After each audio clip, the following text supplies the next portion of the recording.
Sejam todos muito bem-vindos a mais um vídeo de iceberg aqui no canal. No vídeo de hoje estaremos conversando sobre o iceberg da Idade Média. A Idade Média é como é chamado um período histórico que foca na Europa, que durou entre os séculos 5 e 15. Os historiadores datam como início da Idade Média a queda de Roma em 476 e coloca o seu fim na conquista de Constantinopla pelos otomanos em 1453, ou seja, o período que conhecemos como Idade Média começou com a queda do Império Romano do Ocidente e terminou com a queda do Império Romano do Oriente, ou Império Bizantino. O período ficou marcado pelos seus cavaleiros, feudos, grandes impérios e reinos, e por muitos mistérios que estão localizados principalmente nas suas primeiras décadas, além de coisas que surgiram durante esse período que influenciam a nossa sociedade moderna até hoje. E neste vídeo estaremos conhecendo alguns fatos e teorias obscuras e interessantes sobre esse período, sendo que esse vídeo pode se tornar o primeiro de uma série de icebergs onde exploraremos períodos históricos. Então, se vocês gostarem dessa ideia, não se esqueça de comentar aí embaixo e deixar um like nesse vídeo.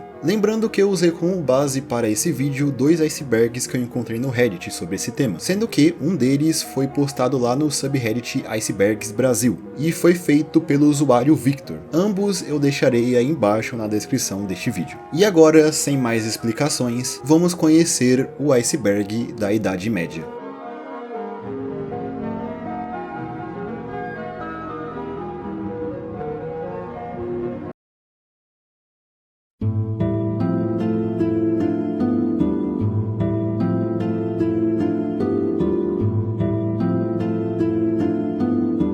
Idade das Trevas. Idade das Trevas ou Dark Ages é um termo que é frequentemente usado para se referir à Idade Média. O termo foi criado durante o século XIV pelo intelectual e humanista italiano Francesco Petrarca, que é muitas vezes usado de forma pejorativa, dando a ideia que esse período era um tempo de decadência, muito causado pela queda do Império Romano, com a Europa sendo dominada por bárbaros. Existe a ideia levantada por Petrarca que muito do conhecimento clássico que foi desenvolvido durante a antiguidade, seja nas artes ou na ciência, foi perdido durante esse período, sendo apenas resgatado durante o Renascimento. O próprio Petrarca era um grande admirador dos gregos e romanos antigos. O termo também é bastante usado para se referir à falta de informação que temos do início da Idade Média, fazendo com que os historiadores fiquem no escuro em relação ao que acontecia em certas partes da Europa, principalmente a Grã-Bretanha, nos seus anos iniciais, algo que atualmente é chamado de Idade Média Arcaica ou Alta Idade Média. No entanto, muitos historiadores não gostam de utilizar o termo Idade das Trevas, já que o período não foi de todo sombrio, afinal coisas como universidades começaram a surgir na Europa durante esse período, além de avanços significativos na agricultura, artesanato e arquitetura.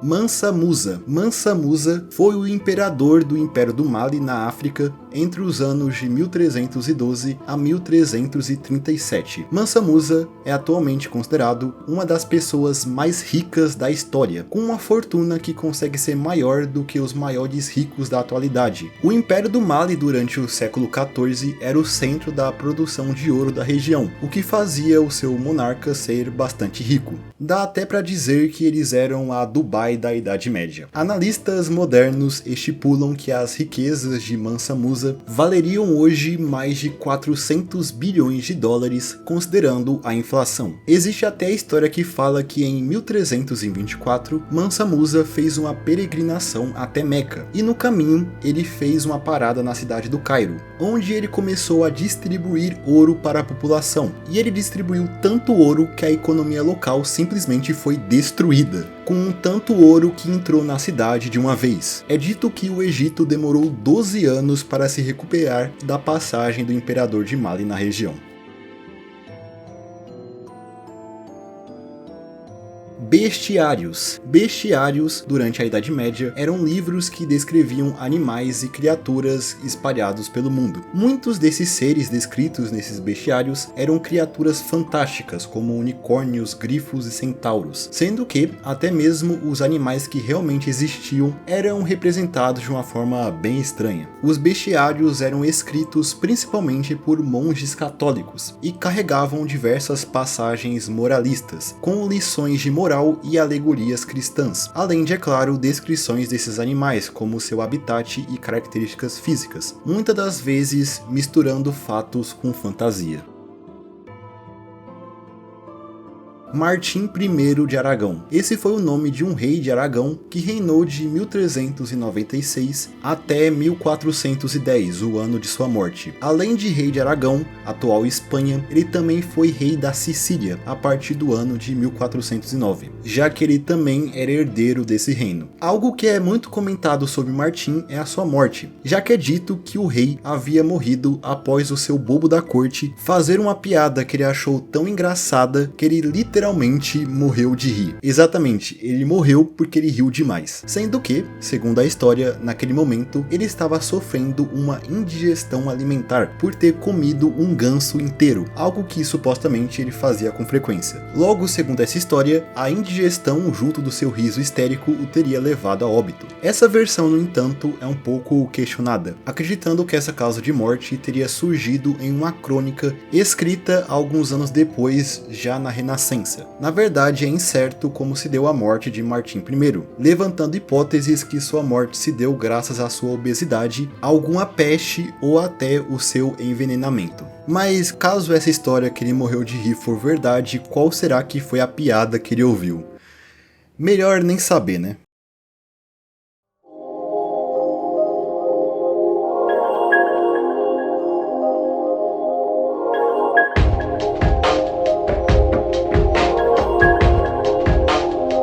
O Santo Sudário. O Santo Sudário, ou Sudário de Turim, é um dos artefatos mais estudados e polêmicos da história. O sudário seria um pedaço de pano que se acredita ter sido usado como mortaria fúnebre e ter envolvido o corpo de Jesus Cristo após a sua crucificação. E isso seria comprovado graças à imagem de Jesus que poderia ser vista nesse sudário, com uma imagem mais nítida podendo ser vista através de negativos fotográficos. Apesar de alguns considerarem essa mortaria que envolveu o corpo de Cristo, existem muitas controvérsias em torno dessa peça. As primeiras menções do Santo Sudário datam da Idade Média, mais em específico de 1354, quando foi exibido em Lille, na França, atualmente estando na Catedral de Turim desde 1578. Como dito antes, o Sudário de Turim é um dos artefatos mais estudados de todos os tempos, porém não existe um consenso que explique a sua origem exata. A partir de estudos com datação de carbono feitos em 1988, foi levantada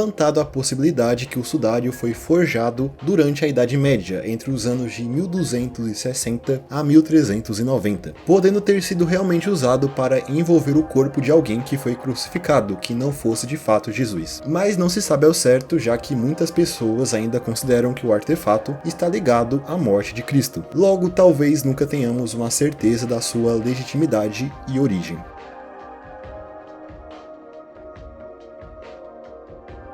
Prestes João. Prestes João foi uma figura lendária que existiu no imaginário da Idade Média entre os séculos XI e XV. Prestes João seria um rei cristão que governaria um próspero reino no Oriente. Ele mesmo, segundo a história, era descendente de um dos 3 reis magos. Era dito que o seu reino carregava o cristianismo por mais de 1000 anos, e era um lugar de abundância e felicidade, e que tinha uma localização incerta, com especulações que falavam que o seu reino se localizava em algum lugar da Índia, ou até posteriormente na Etiópia. Os relatos também mencionavam que o seu exército marchava com cruzes de ouro e que ele tinha o poder de curar doenças e garantir a juventude eterna. O próprio Prestes João tinha mais de 500 anos na época, já que ele tomava da fonte da juventude que existia em seu reino. Segundo algumas versões, a lenda surgiu através de uma carta que começou a rondar a Europa na época, chegando até o imperador bizantino Manuel I e o Papa Alexandre III, que era supostamente escrita por um sacerdote soberano de um reino fantástico. Nesta carta, ele prometia apoio militar nas cruzadas contra os muçulmanos na Terra Santa. A suposta existência desse reino motivou diversas expedições marítimas nos anos seguintes, incentivadas pela pressão crescente dos muçulmanos na Terra Santa, tentando encontrar esse reino para justamente conseguir esse tal apoio militar, com expedições promovidas principalmente pelos portugueses. Expedições essas que eventualmente culminaram na descoberta do Brasil. No entanto, o reino de Preste João nunca foi encontrado.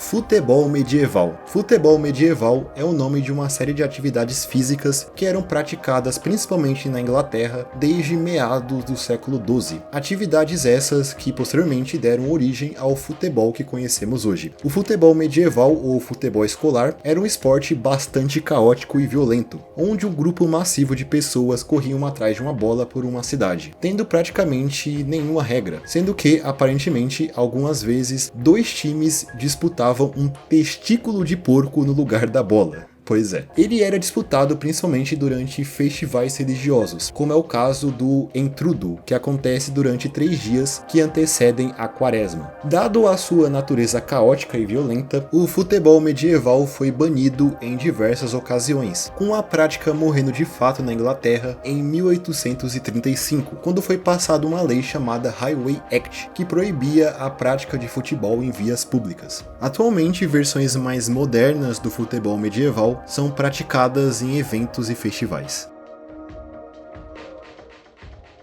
A Guerra do Balde. Esse é o nome de um conflito que foi travado entre duas cidades italianas, Modena e Bolonha, no ano de 1325. Essa guerra estava dentro do contexto do conflito entre os guelfos e os gibelinos, sendo os guelfos partidários do papado e os gibelinos apoiadores do Sacro Império Romano. Bolonha era predominantemente guelfa, enquanto Modena inclinava-se para os gibelinos. Essa divisão levou a constantes discussões e tensões entre as duas cidades-estado ao longo de várias décadas. A guerra em questão estourou quando os soldados de Modena invadiram a cidade de Bolonha durante a noite para simplesmente furtar um balde do poço central da cidade. Esse furto do balde deu início ao conflito entre as duas cidades, com Bolonha mobilizando mais de 30 mil soldados e 2 mil cavaleiros para atacar Modena, que se defendia com 5 mil soldados e 2 mil cavaleiros. Os dois exércitos se encontraram na vida de Zapolino, e mesmo com o menor número, Modena saiu vitoriosa do único combate dessa guerra. As forças de Modena conseguiram derrotar o exército bolonhês após 2 horas de combate, causando cerca de 1000 baixas do lado de Bolonha e 500 no lado de Modena. Posteriormente, o conflito foi encerrado graças a um armistício, e no fim, o balde roubado, que foi o estopim para o conflito, ficou no lado de Modena, sendo usado como um troféu que simbolizava a sua vitória, sendo uma guerra que é lembrada hoje em dia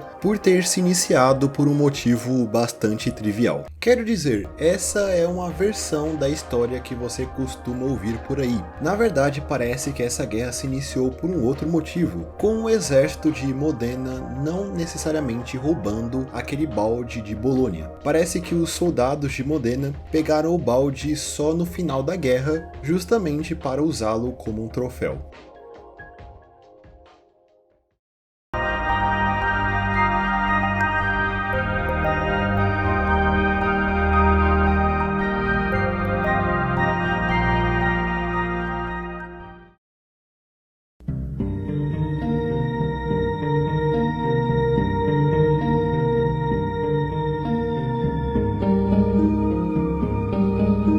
Julgamentos de animais. Sim, isso realmente aconteceu em algum momento. Pelo menos a partir do século XII, existem documentações sobre animais passando por julgamentos em tribunais, por terem cometido um, entre aspas, crime. Um dos casos mais antigos conhecido se trata de um porco que foi levado à corte por ter matado e devorado uma criança na França no ano de 1226. O porco foi culpado e queimado vivo. Geralmente eram animais domesticados que passavam por esses julgamentos, como porcos e vacas. geralmente por causarem a morte de alguém ou causarem danos a propriedades, sendo que é dito que os animais tinham até advogados que tentavam representá-los. Sim, isso parece muito uma sketch de comédia. Na época existia também julgamentos para considerar algum tipo de animal uma peste ou uma praga, como é o caso de ratos ou insetos. Julgamentos esses que aconteciam mais em cortes eclesiásticas. Esses julgamentos em específico eram feitos para identificar a peste em questão que estava prejudicando as plantações e buscar uma intervenção para erradicá-las. Historiadores especulam que essa prática acontecia principalmente como uma forma de entretenimento para a população local.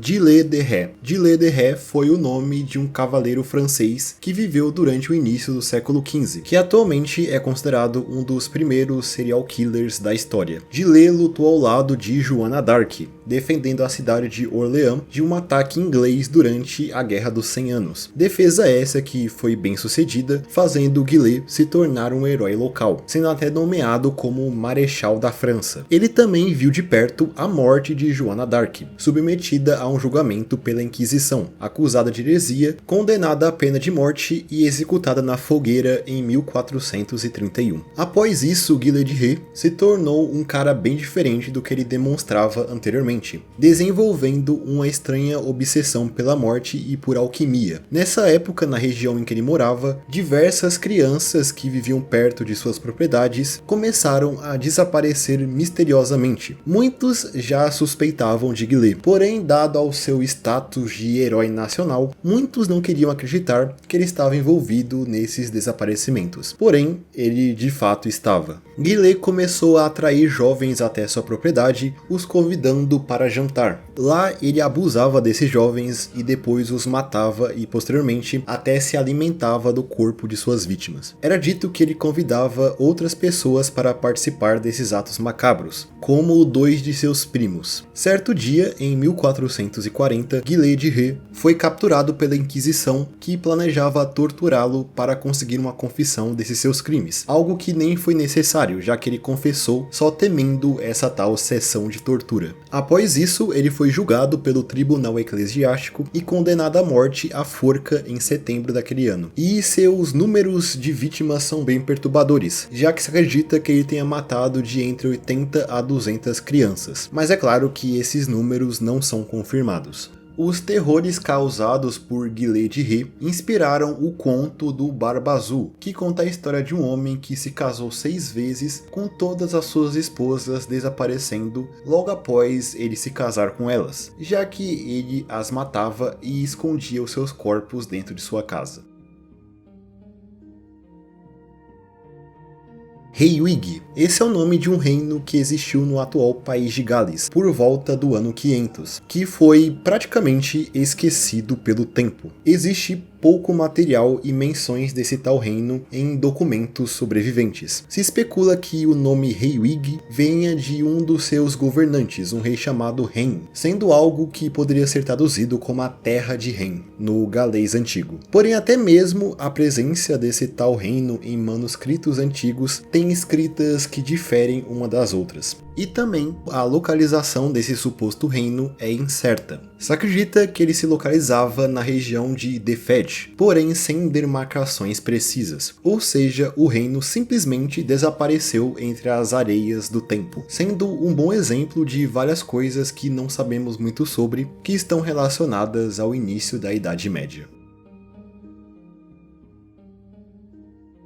A Cruzada das Crianças. A Cruzada das Crianças foi um acontecimento relacionado às cruzadas que ocorreu no ano de 1212. Ela surgiu dada ao fato da primeira e da segunda cruzada não conseguirem conquistar Jerusalém dos muçulmanos. Logo surgiu a ideia de que a Terra Santa deveria ser conquistada de forma pacífica por pessoas de coração puro. No caso, crianças ou jovens. Logo se formou um movimento onde diversos jovens se proporam a marchar até a Terra Santa e conquistá-la pacificamente, convertendo os muçulmanos ao cristianismo. Muito desse tal evento mistura fatos históricos com narrativas ficcionais, sendo que é dito que a tal Cruzada das Crianças foi liderada por dois garotos, um francês e outro alemão, que teriam recebido visões divinas que os instruíram a liderar esse movimento que não teve sucesso em seu objetivo, com diversos problemas financeiros e logísticos, com até participantes dessas cruzadas sendo capturados e vendidos como escravos, sendo que os historiadores acreditam que não participaram apenas crianças desse movimento, mas também jovens adultos e camponeses. A Cruzada das Crianças é considerado o primeiro grande movimento jovem da Europa.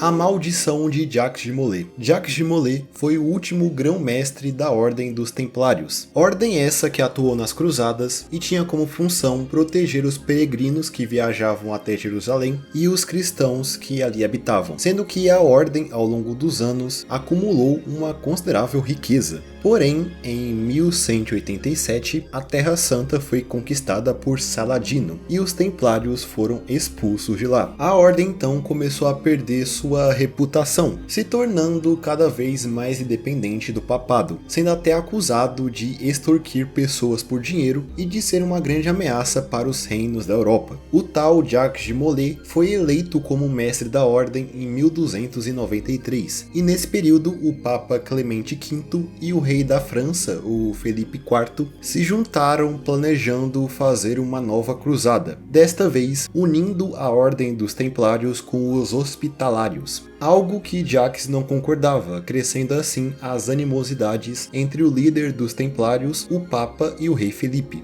Inclusive, parece que o rei Felipe devia dinheiro aos Templários, o que faz ele ter mais motivações para querer pôr um fim a essa ordem.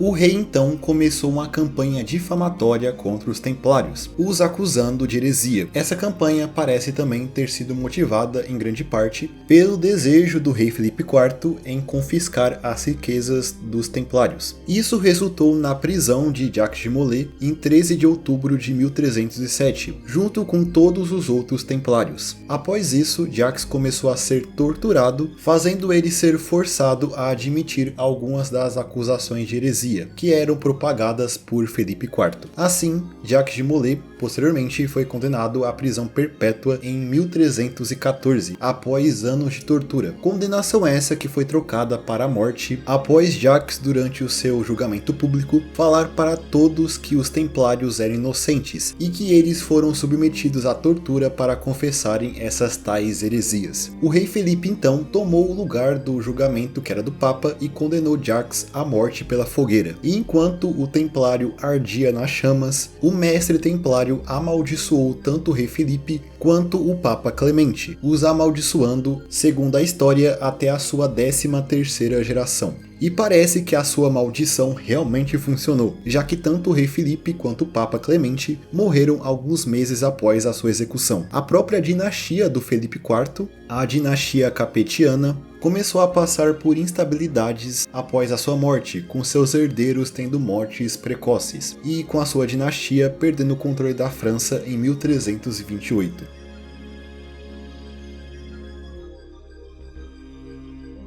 A República de Cospaia. E já de algo que surgiu bem no fim da Idade Média, temos a República de Cospaia, um estado autônomo que se localizava na atual Itália, que surgiu a partir de um erro cometido na demarcação territorial entre os estados papais e a República de Florença. Nessa demarcação, não foi atribuída a nenhum país uma porção de terra de cerca de 3,3 km², que virou por causa disso uma terra de ninguém. Vendo isso, os habitantes dessa região decidiram fundar seu próprio país, que se tornou a República de Cospaia no ano de 1440. Tanto os estados papais como Florença viram isso e decidiram simplesmente reconhecer a independência desse país recém-formado, já que eles não achavam que valeria o esforço tomar aquele pequeno pedaço de terra. Os habitantes locais então se organizaram de uma forma bastante peculiar. Em Cospaia não existia um governo tradicional, nem mesmo existiam prisões ou uma força policial ou um exército que defendia o território. A nação, na verdade, era gerida por um grupo de anciões que se reuniam com patriarcas de famílias que viviam lá e uma igreja da região para decidir coisas relacionadas à gestão do país. No entanto, é debatido se eles tinham algum tipo de imposto que os habitantes tinham que pagar, havendo a possibilidade desse conselho cobrar das famílias uma espécie de taxa.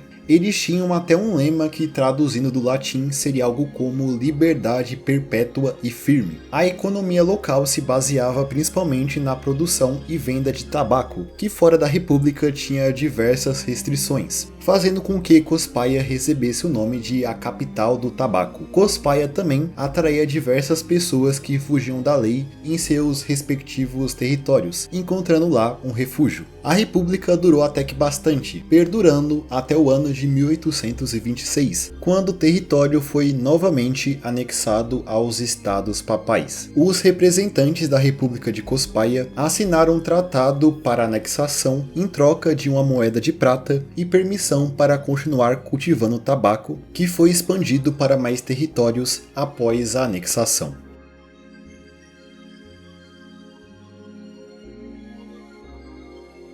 A Praga de Justiniano. Esse é o nome pelo que ficou conhecido uma pandemia de peste bubônica que afetou todo o mundo mediterrâneo durante os anos iniciais da Idade Média, entre 541 a 544. A praga ganhou esse nome já que ela aconteceu durante o reinado do imperador bizantino Justiniano I, sendo que ela afetou principalmente o seu império. A doença foi espalhada pelo Mediterrâneo, transmitida por pulgas de ratos que vinham junto de mercadorias vindas do Egito. A cidade de Constantinopla, a capital do Império Bizantino, foi a mais afetada pela praga. Acredita-se que cerca de 1/5 da população morreu por causa da doença, sendo que em um dia, pelo menos 10.000 pessoas em Constantinopla vieram a falecer por causa da doença. O próprio imperador Justiniano, segundo documentos da época, contraiu a doença, mas ele conseguiu ser curado. Se acredita que várias regiões foram afetadas pela peste, como os territórios banhados pelo mar Mediterrâneo, outras partes da Europa, a Península Árabe e até regiões da Pérsia, atual Irã. E ela até mesmo atrapalhou as ambições de Justiniano de restaurar o Império Romano, impactando diretamente nas suas campanhas militares. A praga de Justiniano é atualmente considerada a primeira pandemia da história.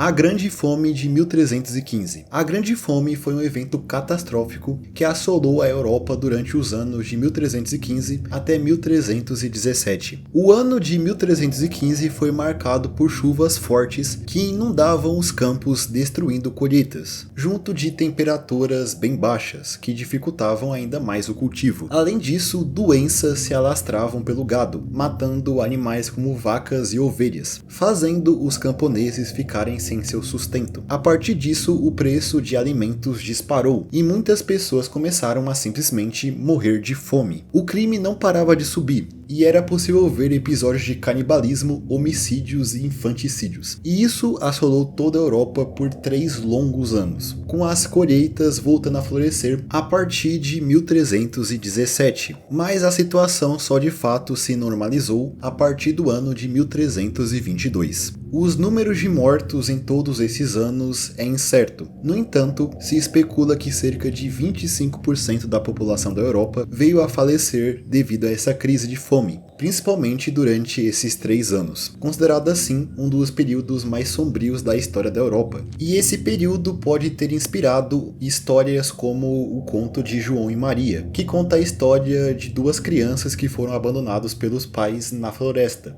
encontrando assim na floresta uma bruxa que pretende devorá-los.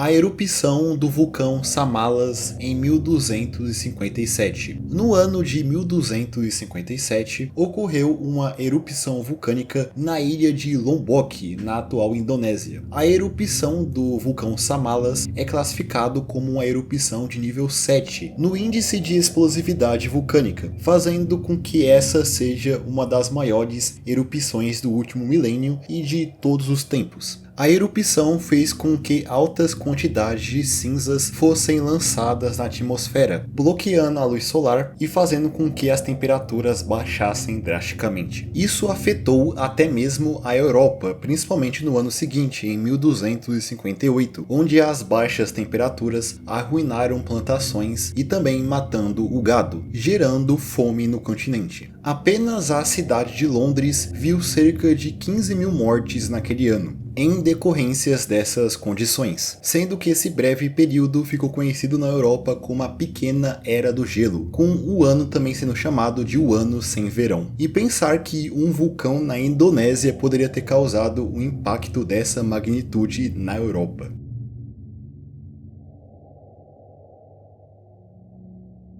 Hipótese do tempo fantasma. Esse é o nome de uma teoria da conspiração desenvolvida em 1991 pelo historiador alemão Herbert Illich. Segundo ela, existe 297 anos na história que foram inventados e nunca realmente aconteceram, fazendo com que, segundo essa teoria, hoje não estarmos no ano de 2025, mas sim no ano de 1728. Esse tal tempo fabricado estaria entre os anos de 614 a 911. Essa ideia vem, segundo o historiador, de que supostamente houve uma conspiração para alterar o calendário para associar o reinado do imperador do Sacro Império Romano, Otão III, com o ano 1000, que na sua época tinha uma forte importância. Essa conspiração envolvia até figuras como o Papa Silvestre II e o imperador bizantino Constantino VII. Na conspiração é dito que tudo que sabemos sobre esse período de 614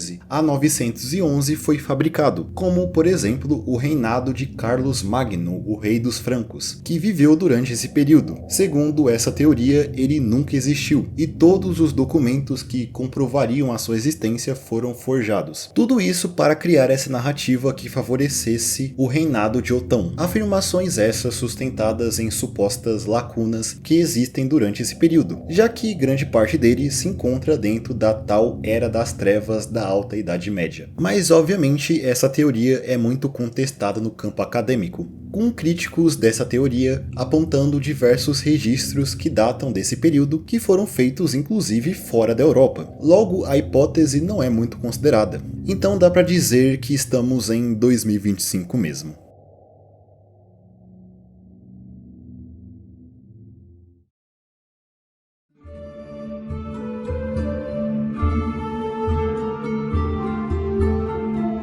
Então eu acho que é isso, esse foi o iceberg da Idade Média. Eu já falei sobre tópicos que poderiam estar nesse vídeo em outros vídeos daqui do canal. Inclusive eu fiz um vídeo aprofundado falando apenas sobre a arte medieval, que eu acredito que seja um ótimo complemento para esse vídeo. Então não deixe de conferi-lo caso não tenha visto ele ainda. E também não se esqueça de deixar um comentário embaixo, deixar o seu like e se inscrever no canal para mais vídeos como esse no futuro. E no mais é isso, espero todos vocês em um próximo vídeo. Até mais.